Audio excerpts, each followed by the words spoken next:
6:45. Okay, the big companies, Coca-Cola, PepsiCo, Dr. Pepper, Snapple Group, announcing big news. They're going to reduce the beverage calories consumed per person in the country by 20% by 2025. What does that really mean? Dr. Gerald Edelman, author of Sugar Rehab, now joins us at sugarrehabbook.com, sugarrehabbook.com. Dr. Edelman, thank you.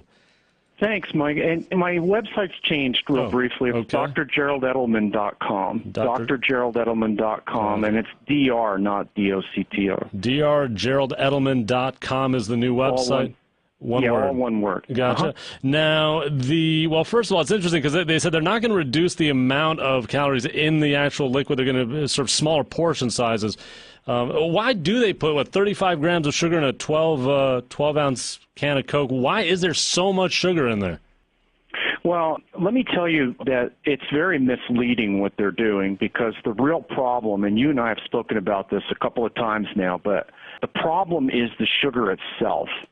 And it's not so much how much, because what's going to happen is even if you drink these smaller portions and 20% less calories is what they're counting, you're still going to get a spike in your blood sugar.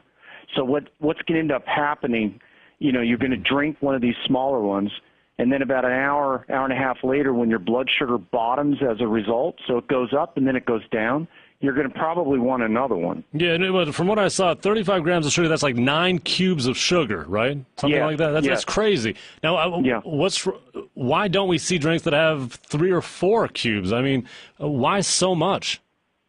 Well, I think that might just be the long-term history of, probably when Coca-Cola was invented. It's kind of a viscousy, syrupy taste we associate, with sodas. So I think the amount. What about the addictive quality? I mean, is there something when you crank it up that high, does it become a more of an addiction than just a yummy flavor? Yes, it does. And I think that 2 reasons. One is because of the blood sugar spike and then the fall, and the fact that you want more when it falls, and also the direct effects that I talked about, of sugar on the brain. Mm-hmm. Yeah, but in fact, you've got a rule of 2 grams of sugar per serving.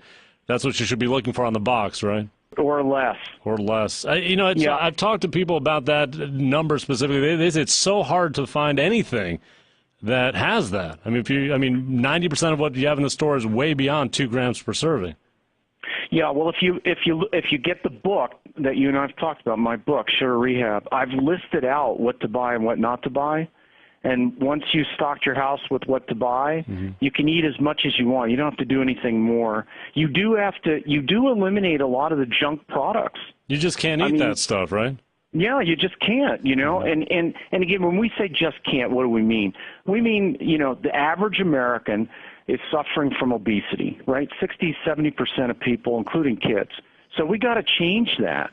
So in order to change that, we have to have some sort of screen about what we're going to buy and what we're not going to buy. And that 2 grams rule that I made is kind of just a test screen, and it works. That's the bottom line. Now, we've talked about these sweeteners, these artificial sweeteners before. I know you generally support them to get away from the sugar, but I just saw a piece in the New York Times talking about how it may affect the gut, intestines, the microbiome, as they call it.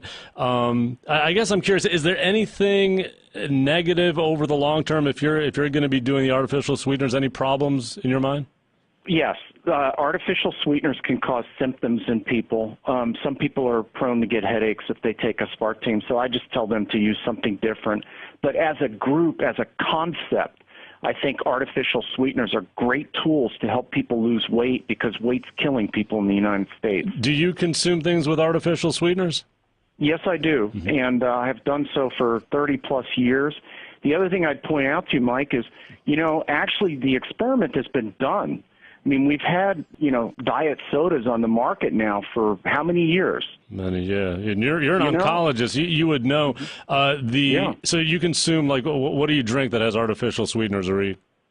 Well, I'll have a Diet Coke, and I enjoyed today, for example, I enjoyed a Diet Cherry Coke. I find it easier on my stomach than coffee, and it gives me a little bit of caffeine and energy. And, if I'm in the middle of the day and I need an energy boost, I'll have something like that, or a Diet Coke. Do you ever drink anything sugary at all? Oh, sure. I mean, I'm not a fanatic. I don't want anybody being a fanatic, because nothing's sustainable if you're fanatical about your diet. But I'll have a sip now and then of a real Coke. I enjoy that, especially if I'm out on a hot day, and but I don't overindulge, and I don't do it often. Well, that's the key. Dr. Gerald Edelman, author of the book Sugar Rehab. His website, drgeroldEdelman.com. That stands for Dr. Yep, drgeroldEdelman.com. Thank you so much. I enjoy it, Mike. Thanks for having me on. We'll talk again.